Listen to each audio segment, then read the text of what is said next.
अस्सलामुअलैकुम जी। आज हम आए हैं सरदार भगत सिंह का गांव देखने।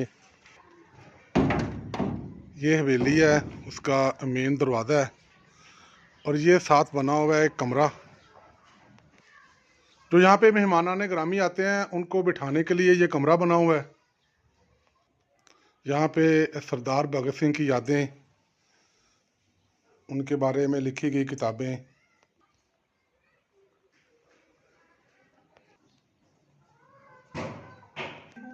इरफान साहब हैं जी, माशाल्लाह शायर हैं नातिया कलाम के। ये हमारे मेज़बान हैं।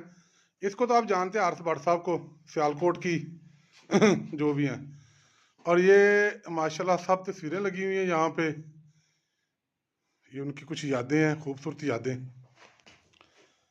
जो अगला कमरा है उसमें एक चरखा पड़ा है और ये चक्की है जो हाथ से आटा पीसते थे वगैरह।